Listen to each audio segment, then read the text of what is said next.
Recording in progress. Bora lá, alguma voluntária, algum voluntário para leitura?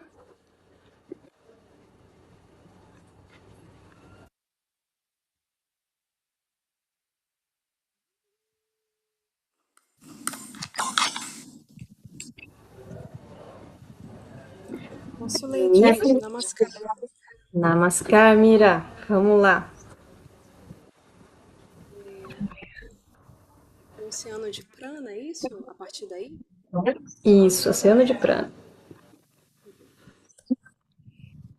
Há muito tempo, os yogis com intuição altamente desenvolvida perceberam que todos os seres estão envolvidos por um vasto oceano de prana cósmico, cujas...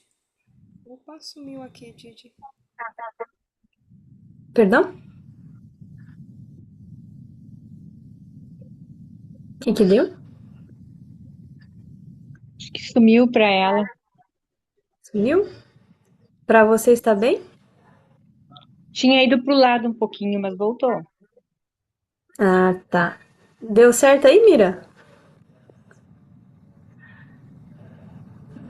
Agora sim. Beleza. Didi, depois, Namaskar. Caso ela não conseguisse, eu já ia me oferecer para ler. Beleza. Tá bom, Se der problema, Mira, passa para Fabiola a bola. ok. Obrigada, Fabiola.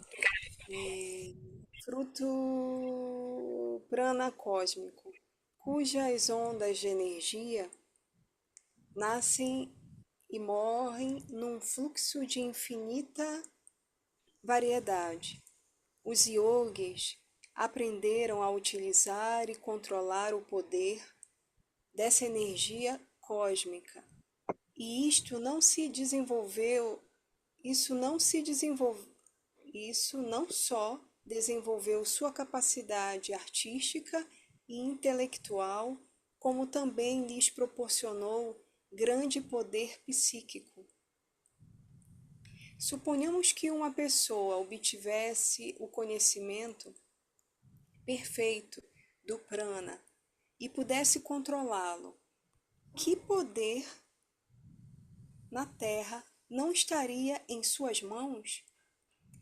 Ela seria capaz de mover o Sol e as estrelas de suas posições, de controlar todo o universo, do átomo às grandes estrelas. Os grandes revolucionários, profetas e heróis obtiveram um controle extraordinário de seu prana, o que lhes permitiu conquistar imensa força de vontade.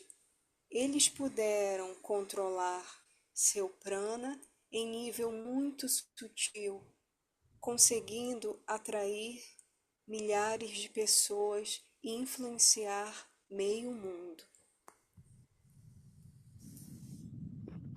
Vamos fazer assim? Ali já é um outro tópico. Alguma dúvida sobre essa parte aqui? Importantíssima, hein? Alguém quer comentar?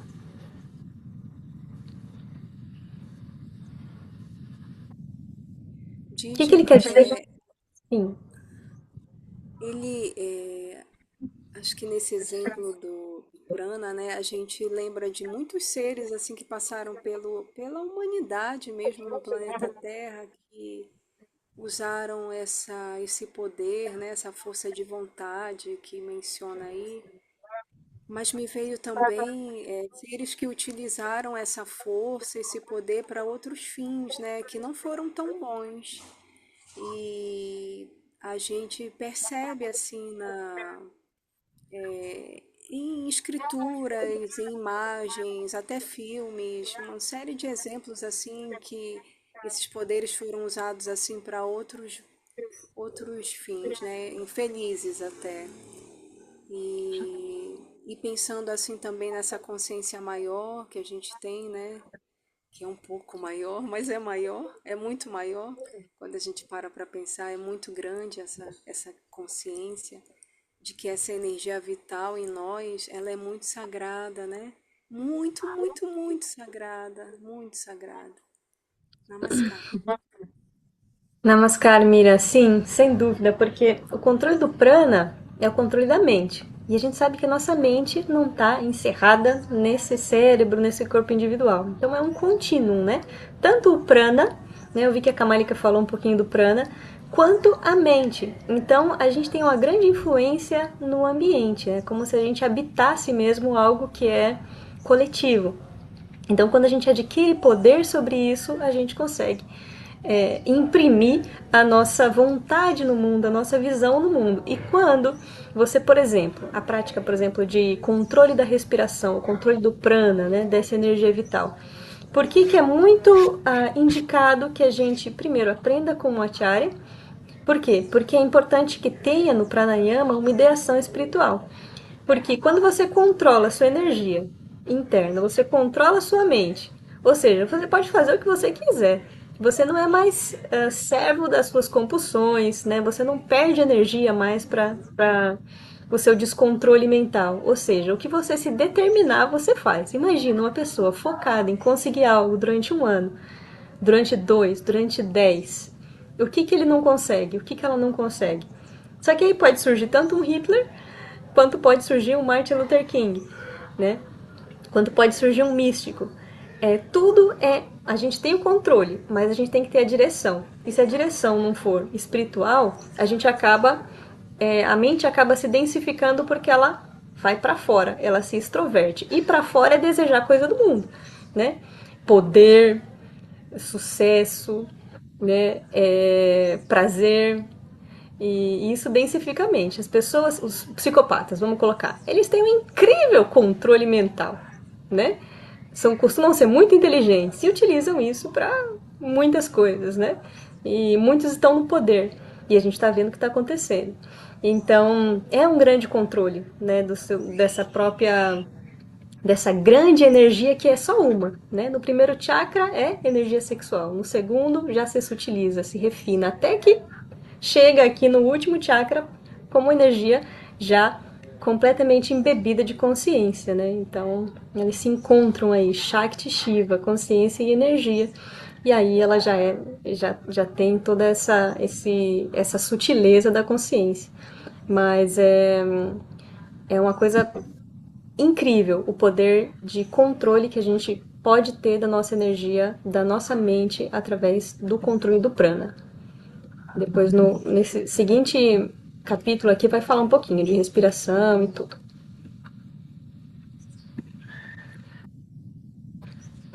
Os chakras. Quem gostaria agora?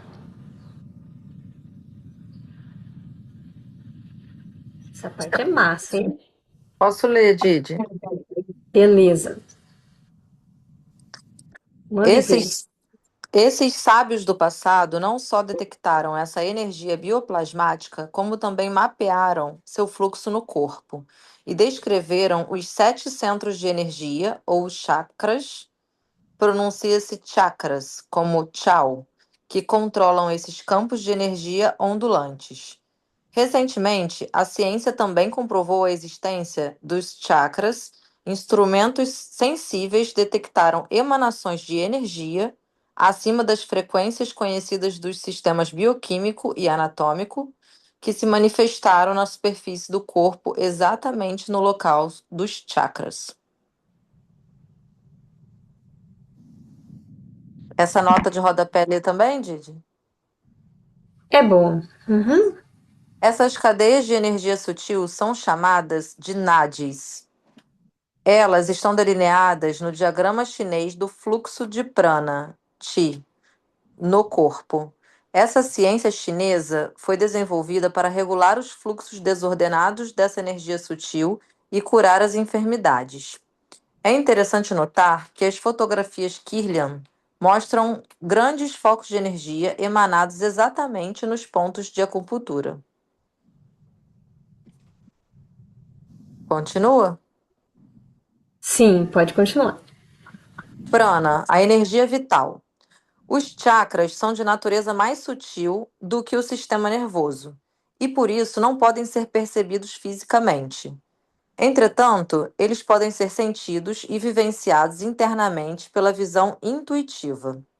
Cada chakra controla um dos fatores que compõem o corpo: sólido, líquido, luminoso, gasoso e etéreo, e está relacionado com glândulas endócrinas localizadas em diferentes partes do corpo. Assim, os chakras ativam as funções do corpo e da mente por intermédio das glândulas, estimulando a produção de certos hormônios. Do mesmo modo como as glândulas superiores controlam as glândulas situadas em partes inferiores do corpo, também os chakras mais elevados controlam os mais baixos. O Muladhara Chakra, localizado no extremo inferior da coluna vertebral, controla o fator sólido do corpo e está diretamente relacionado com as gônadas e as funções excretórias. O chakra seguinte e mais sutil é o, não sei falar, Svatana. Alguém quer se arriscar aí? Vamos ver como é que tá o Svad, sânscrito. Svadhyasa. Tá quase, tá Swadhisthana. quase. Swadhisthana. Swadhisthana. Como? Swadhisthana. Ah, Swadhisthana. Aí, boa, Elder e Swadhisthana. Mira. É o Swadhisthana Chakra, localizado um pouco acima do anterior. Este controla o fator líquido do corpo e está relacionado com as glândulas sexuais. O Manipura Chakra, situado na altura do umbigo, controla o fator luminoso, calor e energia do corpo e a digestão, estando relacionado com o pâncreas e as glândulas suprarrenais. O quarto chakra, Anahata Chakra, que está localizado no centro do tórax, controla o fator aéreo e está relacionado com as funções respiratórias e circulatórias do corpo. O quinto chakra, Visuddha Chakra, localizado na altura da garganta, controla o fator etéreo, o mais sutil dos 5 elementos, e está relacionado com as glândulas tireoide e paratireoide. Ele é o responsável pela fala. Esse chakra controla todos os chakras abaixo dele e coordena toda a energia do corpo físico. O Ajna Chakra, pronuncia-se Agya Chakra, conhecido como o terceiro olho e localizado no centro do cérebro, costuma ser chamado de a sede da mente. Ele controla a glândula pituitária, o hipotálamo e as funções mentais.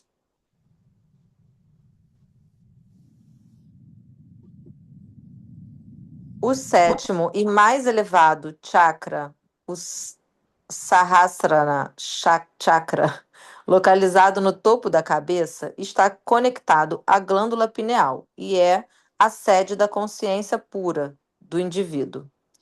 Ele controla todos os chakras abaixo dele, sendo assim o controlador central de todo o organismo.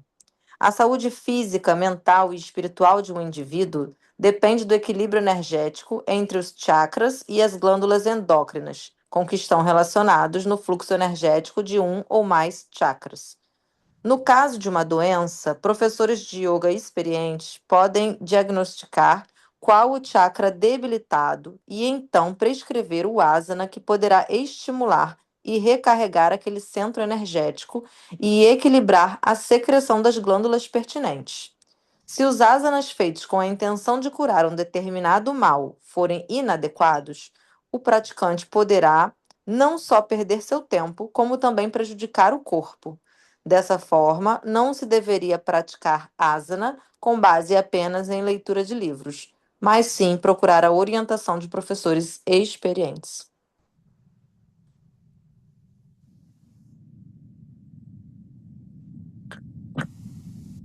Bom, acho que a gente pode comentar um pouquinho, ouvir as dúvidas, e se a gente tiver mais tempo, a gente segue com a leitura. Beleza? Uhum. Bom, parece que essa partezinha aqui ainda é da parte anterior, então podemos ler também. Quando alcançam um certo estágio de evolução, os praticantes de yoga sabem realmente que estão imersos num infinito oceano de energia cósmica, sentindo-se integrados ao universo.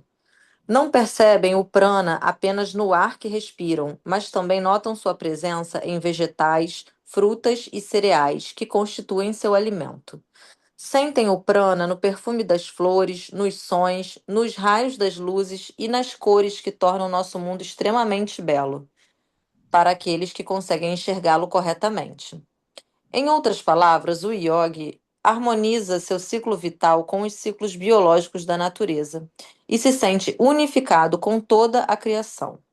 Carbono, oxigênio, nitrogênio, hidrogênio e outros elementos químicos que compõem nosso corpo são os mesmos elementos presentes no Sol, nos planetas, nas estrelas. Com a integração intuitiva, o yogi ama toda a criação e percebe a unidade entre os diferentes fenômenos. Dr. Steven Brenner. Muito bom. Então vamos começar aqui dos chakras. Vamos começar com as dúvidas, que aí os comentários já ficam um pouquinho mais direcionados para as dúvidas. Ou comentários se alguém quiser fazer.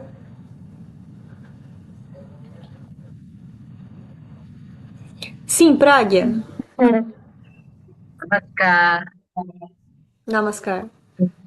Quero começar tentando tirar uma dúvida que foi suscitada no encontro passado, de Kamalika, né, que foi que conduziu, falou das cores, dos chakras. Então, assim, há muito tempo, estudo um pouquinho, né, do yoga e dos chakras, e eu sempre vi em livros, em vários lugares, falando das cores vermelho, laranja, amarelo, verde, azul, o terceiro olho é um roxo lilás, né, um tom mais lavanda, e aí em cima, que é o chakra coronário, o chakra seria um dourado, mas ela falou de outras cores, eu fiquei muito curiosa, porque eu nunca ouvi falar de outras cores. Então, eu queria que você falasse um pouco sobre isso. Obrigada. Certo. Tá bem travando assim a internet aí, Pragya ou aqui, não sei, mas deu pra gente entender que você quer saber as cores, né, reais dos chakras. A gente tem realmente uma interpretação, tivemos uma interpretação que foi que ficou mais famosa, de um escritor ocidental que trouxe essa ideia que você falou, como se fosse um arco-íris, né, dos chakras. Mas, na nossa tradição, as cores do primeiro chakra, Muladhara Chakra, amarelo dourado. Então ele é amarelo dourado, o formato dele é um quadrado. E depois o segundo chakra, Swadhisthana, ele é branco leitoso, o formato dele é uma meia lua. Terceiro chakra, Manipura, é de baixo para cima, tá? Que eu tô contando aqui. Terceiro chakra, Manipura, ele é um triângulo vermelho, vermelho assim do pôr do sol. Um triângulo para cima, virado para cima assim. O quarto chakra, Anahata, ele é um verde esfumaçado, como se fosse uma cor de repolho. E o formato dele é como se fosse circular. E o quinto chakra, Vishuddha, ele é um composto de todas as cores, né? Então a gente pode imaginar ele como branco, como um composto aí de todas as cores. E aí a gente depois não fala mais de cor de chakra. Quando vocês avançam nas lições, né, vocês vão ter algumas práticas de visualização do chakra, de mantra, e aí é importante saber direitinho a localização e o formato, a cor, né? E, Didi, e mas aí, essas cores que você falou estão correspondentes a essas do desenho, não, né? não. Ah, tá, porque eu tô. Então não. Na verdade, agora já tem esses desenhos com essas cores, né? De gente dessa tradição que fez, né? Que atualizou, digamos assim. Mas é muito difícil achar na internet. Então a maioria, mesmo que saiba, acaba usando as que já tem e tal. mas já tem com essa nova forma. Não tem nem cor. Oi, Praga? Meu livro não tem nem cor. Não tem cor. Ah, sim. Melhor, para não se confundir. E aí, pessoal, outras dúvidas? Aqui dá bastante dúvida, hein? Esse negócio de chakras. Quem quiser, gente, olha, uma indicação assim de ouro, gente. De ouro, de ouro, de ouro. Vocês podem assistir vídeos ou ler livros, que também a Didmitra se baseia muito nessa mulher chamada doutora Valerie Hunt. E ela é uma das primeiras cientistas a realmente fazer experimentos com instrumentos bem sutis para mensurar todos esses campos. Ela também é uma sensitiva, com várias experiências espirituais, mas uma cientista também super legitimada nesse campo, no campo. Ela foi professora universitária e uma pesquisadora incrível. Chama Mente Infinita o livro dela. Infinite Mind. Eu tenho em PDF em inglês. Se alguém se animar, é uma das melhores leituras que está acontecendo na minha vida. Eu ia te perguntar se tinha em português. Está em português? Em português não tem. Não, quer dizer, não achei, né? Didi, você pode compartilhar ou não pode compartilhar? Claro, Fica à posso. vontade Quero pra compartilhar com o mundo inteiro. dizer. Gostaria. Eu Tá gostaria bom. também. Deixa eu ver. Ai, deixa eu ver se eu consigo. É porque a gente não tá no mesmo grupo. Vou fazer assim. Vou compartilhar com a Didi Kamali.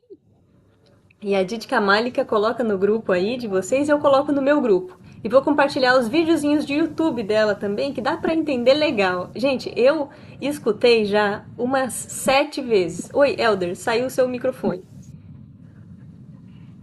Dando liga. Sim. E você não está nesse grupo? Eu acho que não. Mas como é que você está aqui agora? Quem foi que passou a mensagem? Eita! tô de intrusa. Não, é porque tem o meu grupo de iniciadas, né? E tem o grupo da Kamalica. Aí a gente tá, como é a gente que conduz sempre, aí a gente sempre que manda as mensagens no grupo, né? Entendi. Só que aí são dois diferentes grupos. Mas eu mando pra ela. E essa entrevista com essa moça é maravilhosa também. Só o começo do livro vocês já vão amar, que ela conta a história, as experiências espirituais que ela teve com 3 anos, gente. Experiência mística, assim, de sair da experiência e tá compondo música, pintando, com 3 anos. É extraordinária essa mulher, ela é muito legal. E ela realmente, ela tá trazendo, né, para a ciência todo esse campo de estudo sutil. Muito, muito legal mesmo. E dúvidas? Você pode repetir o nome do livro? Sim, é Valerie Hunt. Deixa eu colocar aqui no chat também. Coloca no chat. Doutora Valerie Hunt.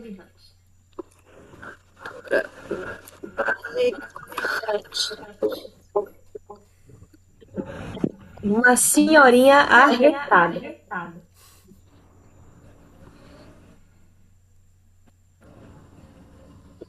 Então, já que vocês estão sem dúvida, vocês estão sem dúvida mesmo?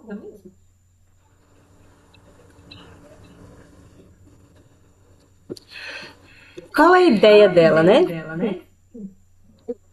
A mente, quando a gente está falando de chakras, cada chakra tem também uma correspondência com uma camada da mente. A gente tem 5 camadas da mente, né?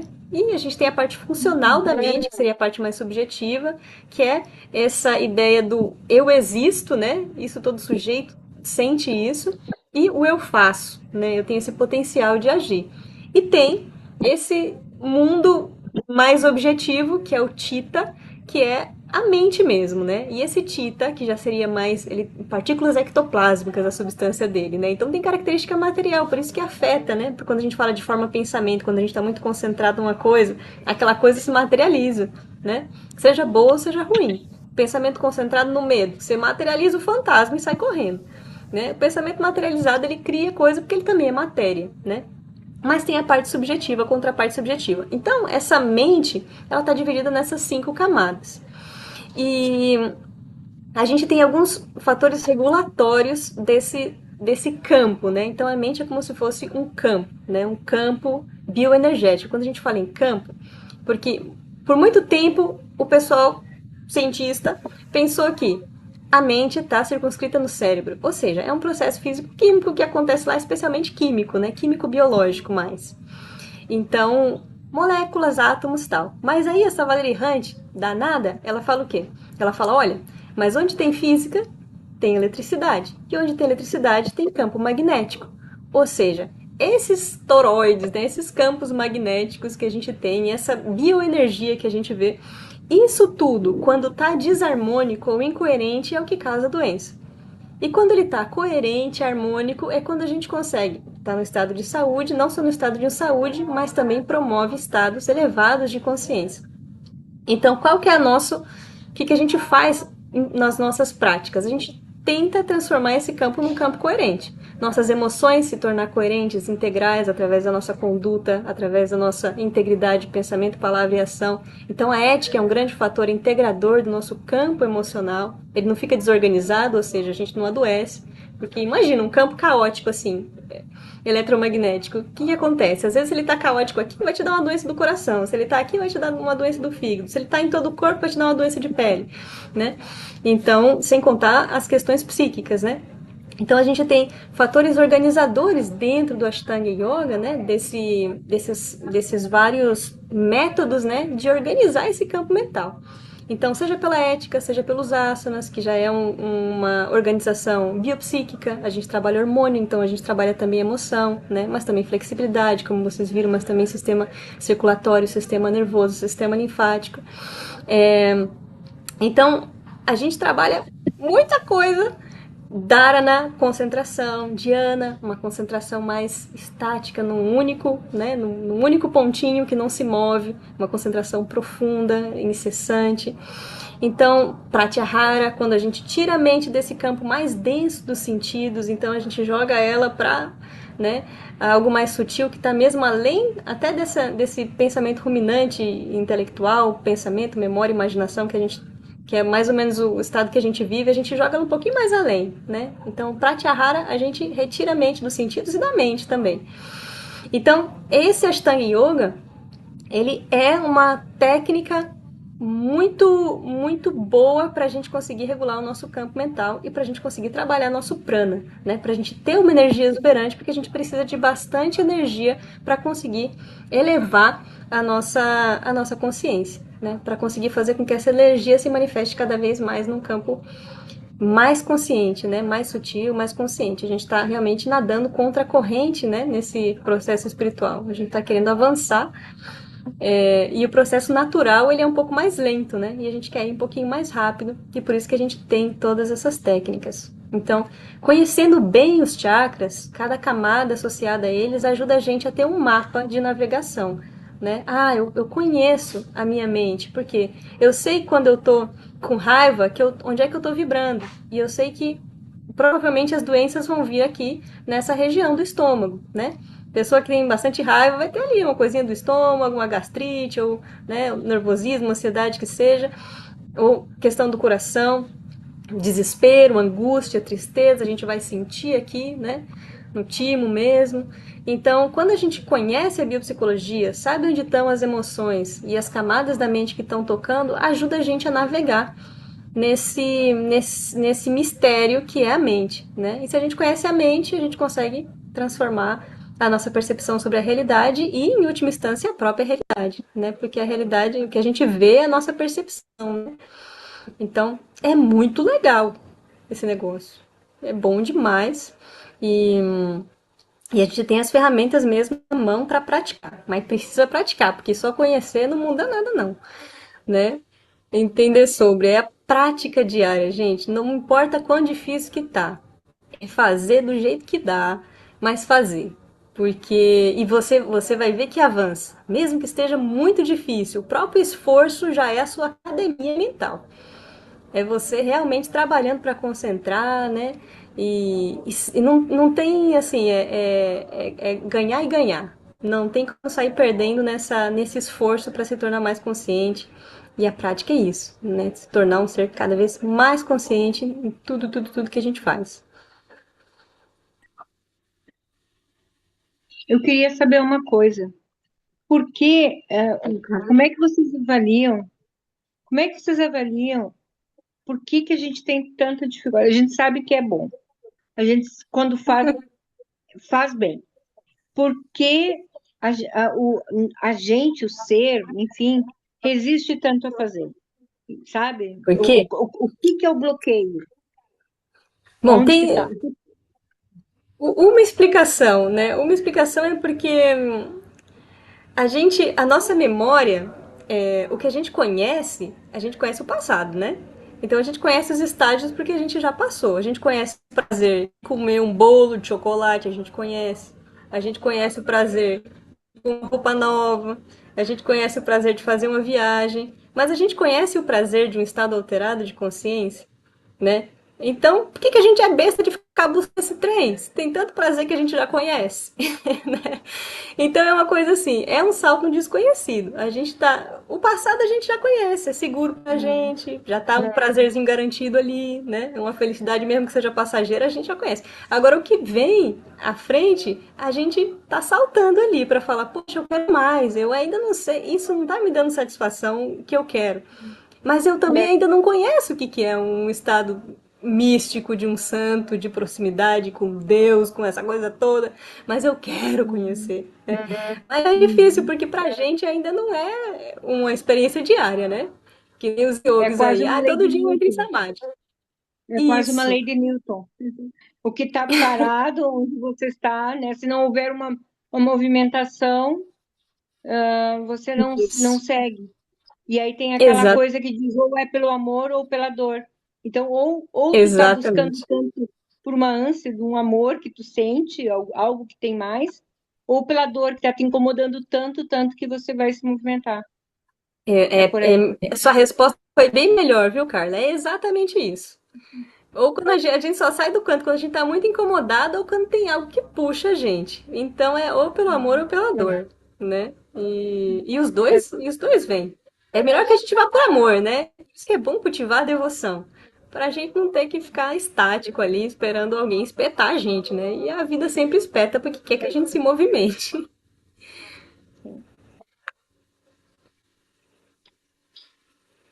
Mais alguma dúvidas, comentários? Praga? E outra coisa que me intrigou é o Exu, né, que é o chakra aqui da garganta. Aqui nessa leitura, uma coisa que eu também nunca tinha lido a respeito é que ele controla os chakras abaixo dele. E tem uma característica minha eu penso sempre que existe que eu preciso trabalhar muito esse chakra. Eu falo muito, às vezes, enfim, falo que não deveria falar, e eu acho que eu preciso trabalhar bastante esse chakra. Se eu desconfio que esse chakra precisa de uma atenção maior, que ele precisa de um cuidado maior, significa que os demais também, já que ele controla os demais, fiquei preocupada. Bom, não necessariamente. Não necessariamente, porque bom, digamos que ele controla todos, né? Um desequilíbrio nele pode ser que afete os outros também. Mas se você cuida dele, todos os outros também podem já dar uma ajustada. Então, o que eu vejo é que todos os chakras superiores, Agya Chakra, que também é controlador, Sahasrara, controlador de todos os outros, todos eles a gente precisa cuidar muito, né? O que significa, né? Nossa relação com o divino. Então, essa relação com o divino, ela é realmente a forma mais rápida da gente conseguir essa harmonia com todos os chakras, né? Mas a gente também tem, e a senhora Valerie Hunt, da Nadinha, explica que quando a gente fica só com vibrações muito altas, né? Isso também, e Baba também explica isso, né? Se a gente estiver só vibrando nesses chakras superiores, o que que acontece? A gente não tem vibração mais densa. Então pode ocorrer várias enfermidades. ela fala, por exemplo, dos psicopatas ou alguém que tem esquizofrenia. Às vezes tem vibrações muito altas e vibrações muito densas, mas não tem vibrações nesse intermédio. Então, o que acontece? E como ela faz a terapia para essa galera? É bem intuitivo também o trabalho dela. Ela faz com que as vibrações altas, elas precisam descer um pouco e as vibrações baixas subir um pouco. E aí que começa a terapia, que o pessoal começa a se aterrar, porque o pessoal fica naquela ideia, vibrações muito altas, eu sou Jesus. Vibrações muito baixas, eu tenho que matar não sei quem em nome disso. Né? É um pensamento psicopata, por exemplo. Ou, por exemplo, quem às vezes sofre com esquizofrenia. Então, vê santo. Eu tinha uma vizinha que via santo, que tinha umas visões maravilhosas espirituais, mas também tinha visões muito obscuras. Né? Então, ou seja, tá vibrando bem alto e também tá vibrando denso. Então, é um mundo em si muito complexo. A própria Valerie Hunt fala, olha, a gente acabou tendo muitos dados sobre esse universo mais sutil, mas a gente ainda não tem instrumento que consiga analisar toda essa complexidade. Então é difícil ser bem assim preciso e falar, ó, você conserta um chakra e todo o resto tá, tá consertado. Mas a lógica é, né? Esses controlam todos os outros, mas a gente precisa cuidar do corpo, né? Cuidar da nossa, no intelecto, segunda camada da mente, né? Segundo chakra ali. Tudo isso a gente precisa, a tradição do Tantra é de buscar equilíbrio entre todas essas camadas, das mais densas às mais sutis. Então, por isso que a gente utiliza dieta, porque a gente quer se utilizar a vibração mais densa também, né? E por isso que a nossa espiritualidade é aterrada em serviço, para que a gente não fique lá viajando, pensando que a gente é um ser espiritual enquanto o mundo está aqui, né? Então, aí a gente vai, o quê? Conseguindo caminhar passo a passo, tanto com, né, com o nosso ecossistema interno, quanto com o ambiente, né? A gente não fica muito lá na frente, nem muito lá atrás, mas a gente vai junto. Então, eu acho que para a nossa saúde mesmo, trabalhar tudo, né? Mesmo que você sinta que não precisa, trabalha. Corpo, mente, espírito, trabalha todos os chakras. Nossa concentração com as lições mais avançadas vai ser em cada chakra. A gente precisa estar sempre regulando tudo, né? Porque às vezes regula uma coisinha, desregula outra, né? A gente fica muito espiritualizado, perde contato com a Terra, né? E então é bom cuidar de todos, né? Cuidar de todos os fatores. Didi, eu já Sim. vi pessoas medindo esse nível vibracional através de pêndulo. Acho que foi isso. Não sei se é radiestesia. O que que o Tantra entende acerca disso, assim? Porque como saber como está o nível vibracional de cada chakra? Uhum. Eu tinha um pêndulo também, e é uma coisa engraçada, porque ele realmente responde, sabe? E dava Responde. pra ver, eu colocava e ele realmente, onde não tinha a energia tava ruim lá, ou ele ficava meio assim, né? De lado, não girava como deve ser, ou ele não ficava paradinho. Então o pêndulo, sim, ele é um instrumento que dá para medir, né? Eu não tenho nenhum conhecimento profundo sobre isso, mas eu tinha meu pêndulozinho e conseguia fazer um pouquinho da análise assim. E é real. Se você realmente coloca um pêndulo, né, sobre uma, por exemplo, até sobre foto, né, a foto de um assassino, né, ele vai ter um comportamento estranho. Se você coloca o pêndulo sobre a foto de um santo, de um místico, ele vai girar bonitinho, né? Então, tudo isso diz sobre o campo, exatamente, sobre a bioenergia que está ali. Né? E se ela está bem, ela está o quê? Fluindo. Nesse formato que as coisas fluem mesmo, né? Assim, tá, vai estar girando bem.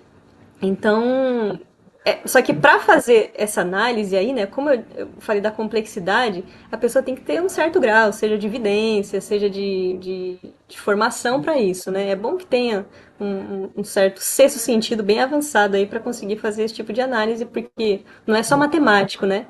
É bom que ela tenha essa visão interior, de conseguir ver onde é que estão os desequilíbrios e tudo, e fazer uma leitura massa.